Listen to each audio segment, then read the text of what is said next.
Vim falar da série da Netflix Bonding, também conhecida como Amizade Dolorida, que é uma série de comédia tendo como tema principal o BDSM, que é um conjunto de práticas consensuais envolvendo bondade, disciplina, dominação e submissão, sadomasoquismo e outros padrões de comportamento sexual humano relacionados. E que a gente pode fazer vários paralelos com as polêmicas que rolaram na primeira temporada, com a trama dessa segunda temporada e como personagens LGBTQIA+ foram representados durante muitos anos na mídia. E aí, gente, eu sou o Pato e estou sempre fazendo vídeos sobre filmes, séries e animações com conteúdo LGBTQIA+. Se você gosta desse tipo de vídeo, se inscreve aqui no canal e ativa o sininho para receber notificação sempre que eu postar um vídeo novo. Bonding conta a história da Tiffany, uma estudante de psicologia que trabalha secretamente como dominatrix, usando o pseudônimo de Mistress May. Ela pede ajuda pro Pete, seu amigo gay, que ela conhece desde o ensino médio, para que ele seja seu assistente /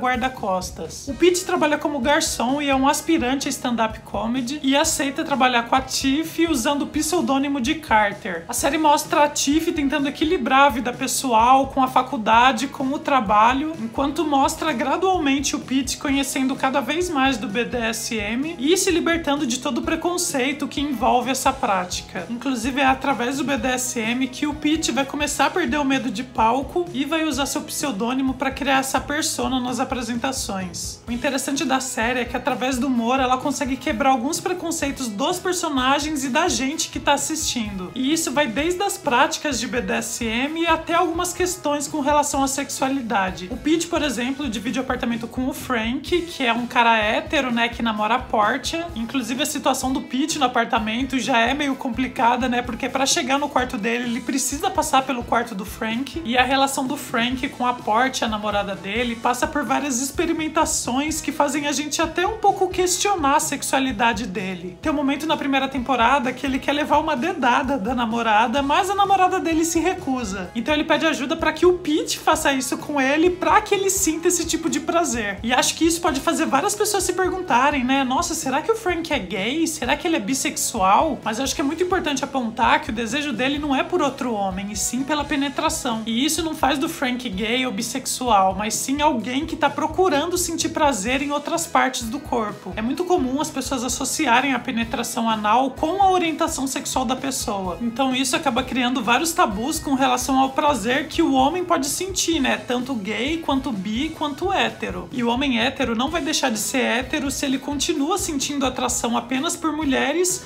mas ele sente prazer com uma dedada. Inclusive esse preconceito que acaba levando vários homens a não fazerem o exame de próstata, por exemplo, que é um exame muito importante. E é muito legal como a série trata esses temas, essas questões de forma leve. Além disso, é uma das poucas séries que eu vi tratando esse tema do BDSM, expandindo nosso conhecimento e tirando um pouco desse preconceito que já vem enraizado na gente. Fora Amizade Dolorida, a única que eu lembro de tratar sobre esse tema é Pose na segunda temporada. Inclusive eu tenho um vídeo aqui no canal falando sobre Pose, essa série maravilhosa. Só não falo em que contexto o BDSM se encaixa na história de Pose, porque seria spoiler, mas assim como Bonding, eu achei muito interessante esse universo ser retratado. O criador da série Writer Doyle já trabalhou como assistente / guarda-costas de dominatrix, então ele pegou algumas das experiências dele e transformou nessa série de comédia para Netflix. A gente pode até associar o criador da série com o Pete, né, porque o Writer Doyle tinha a mesma função que o Pete exerce agora, ao mesmo tempo que o Pete começa a usar as experiências dele para fazer humor. Porém, pra mim que sou leigo em BDSM, enquanto a primeira temporada abriu meus olhos, né, pra explorar, pra entender esse universo, a série acabou gerando reações negativas de profissionais e pessoas que praticam BDSM. Isso porque, de acordo com essas pessoas, a série tava indo pra um lugar muito estereotipado e tirando a humanidade delas. Então, pra ajudar com essas questões, o Writer Doyle trouxe pra segunda temporada a Olivia Troy, que é profissional de BDSM, produtora e escritora, pra ajudar com os roteiros e consultoria na segunda temporada. E é muito clara a diferença da primeira para a segunda temporada, como a gente começa a ver mais camadas e ver esses profissionais sendo humanizados. A gente vê que existem os fetiches, as pessoas têm essa profissão, mas elas também têm família, elas têm a vida social delas. E isso fica bem claro quando a gente vê a construção da Mestre Mira nessa temporada, né, que é a chefe da Tiff e do Pete. E uma das principais críticas dos profissionais de BDSM era com relação à conduta tanto da Tiff quanto do Pete. Isso pela Tiff ser representada como alguém fria e agressiva, o que geralmente é o inverso na vida cotidiana de uma pessoa dominadora. Além disso, a série utilizou alguns traumas sexuais do passado da Tiff para justificar ela ser uma pessoa dominadora e ter esse tipo de fetiche. Uma visão que é considerada clichê, preconceituosa e equivocada sobre esses profissionais. A falta de negociação e consentimento também foi um problema apontado, assim como a Tiff usar uma coleira que corresponde a alguém submisso e não a uma dominadora. Eu entendo que todos esses elementos e essas falhas da personagem, né, é o que acaba movendo a história, porque para ter uma história, para que as coisas aconteçam, a gente precisa que a personagem erre, mas para isso também é importante que mostre profissionais exercendo a função de forma correta. E felizmente, com a ajuda da Olivia Troy, que trabalhou com BDSM por 15 anos, boa parte dos pontos negativos apontados na primeira temporada foi corrigida, deixando esse universo mais próximo da realidade BDSM. Uma das coisas que acontece em muitas representações de BDSM na mídia é que não há consentimento, não há comunicação, não há conexão. Então o que foi realmente maravilhoso sobre a minha oportunidade em Bonding foi trazer mais desses elementos. Não é realmente sobre chicotes e as correntes e os trajes e todas essas coisas, mas sim fundamentar tudo isso em uma conexão e consentimento.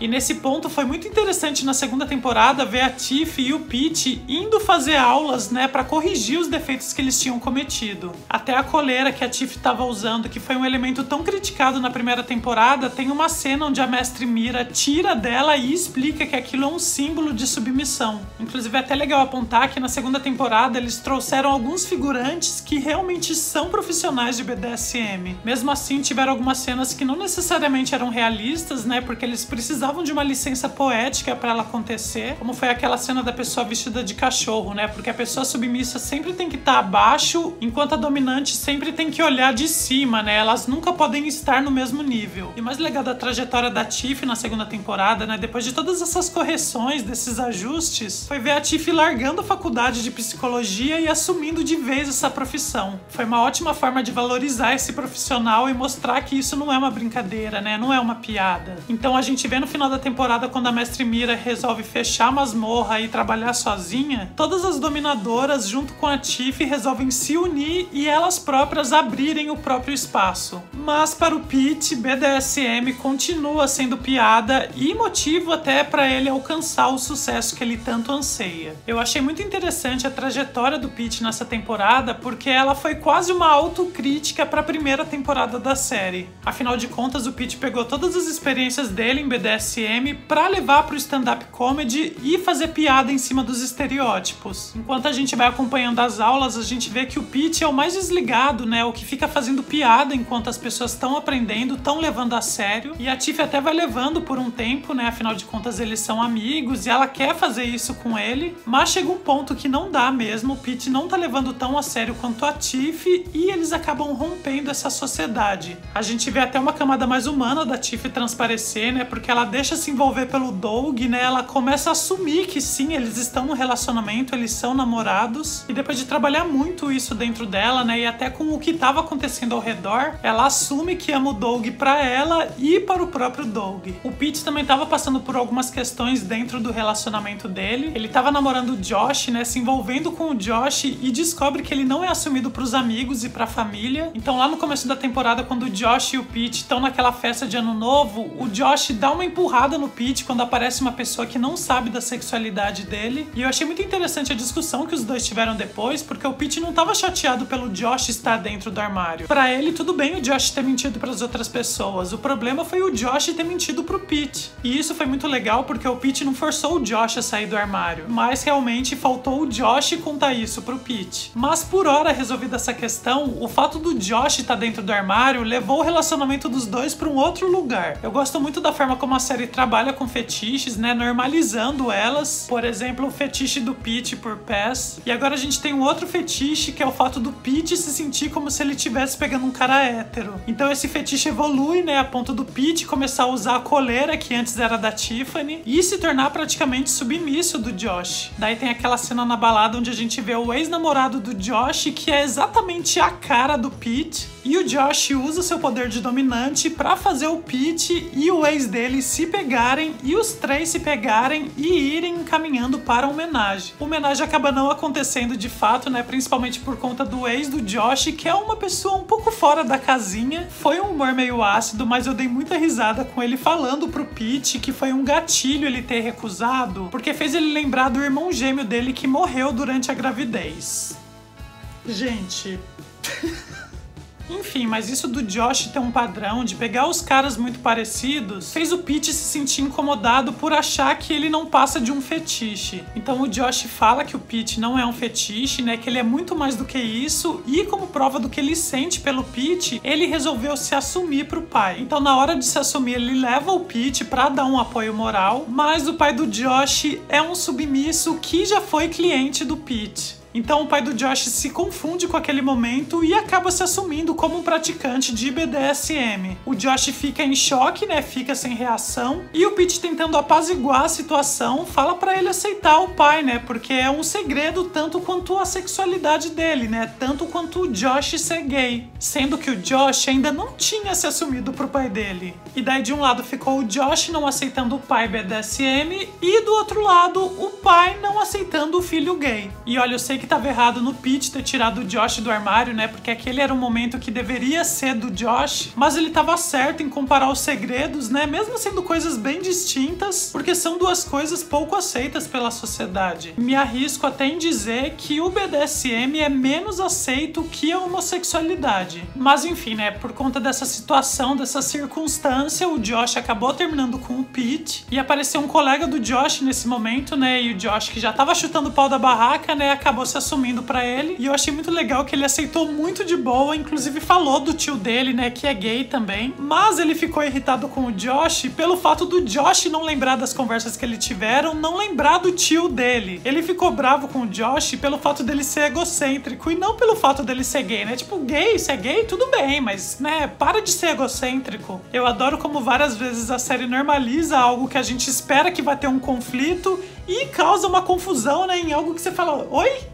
Sabe? Mas enfim, né, o Pete, que já tava pé da vida por causa do término, chega em casa e ouve a Portia conversando com a Tiff. A Portia fala que ela perdeu o bebê que ela tava esperando com o Frank, e a Tiff conta a própria história, quando ela tava na formatura do ensino médio com o Pete, e os dois acabam transando, ela engravidou dele, não contou pra ele e abortou. Então a Tiff e o Pete acabam discutindo, né, acabam brigando, eles jogam um monte de coisa uma na cara da outra, e mais uma vez a situação não termina bem para os dois. Então no stand-up comedy o Pete usa o fato dele ter terminado, dele ter quase sido pai com a Tiff, e faz piada com BDSM, como seria criar uma criança nesse meio. A Tiff, que tinha ido assistir pra pedir desculpa, acabou ficando muito brava com o que ela ouviu, e na discussão dela com o Pete, além, claro, do fato dele ter usado o aborto dela como piada, ela também apontou nas piadas dele alguns incômodos que as pessoas tinham com relação à primeira temporada da série, que é justamente estereotipar pessoas que praticam BDSM, sendo que elas são tão reais, tão humanas quanto eles. E é até interessante que depois chega o olheiro, né, que ficou super empolgado com a apresentação do Pete, e ele fala que adorou, que achou muito engraçado esse mundo que ele nem conhece. Ou seja, o Pete tá pegando uma profissão, tá pegando situações que as pessoas levam muito a sério e transformando isso em piada para pessoas que não fazem parte desse mundo. E a gente pode fazer um paralelo, inclusive, com o fato do Pete ser um LGBT, porque por muito tempo a gente foi usada em programas humorísticos, né, como piada, como chacota, pra fazer hétero cis rir. E o Pete tá fazendo exatamente a mesma coisa, pegando uma comunidade que ninguém conhece, que as pessoas geralmente têm um preconceito, e transformando em piada. Daí isso pode até fazer algumas pessoas aceitarem, algumas pessoas entenderem, mas sempre levando pro lado do estereótipo, como aconteceu com a gente por muito tempo. Num dos momentos finais da série, o Pete vai até conversar com a Tiff, né, a gente acha que ele vai pedir desculpa, culpa, mas na verdade ele só vai pedir autorização pra usar a história.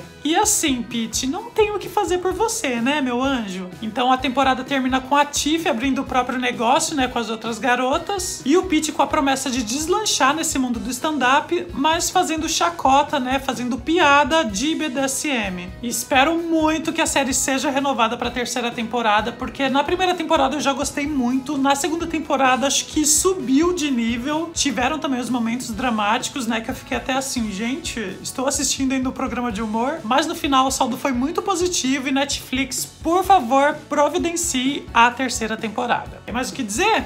Não tem mais o que dizer. Nos vemos então no próximo vídeo. Beijo do Pato e tchau.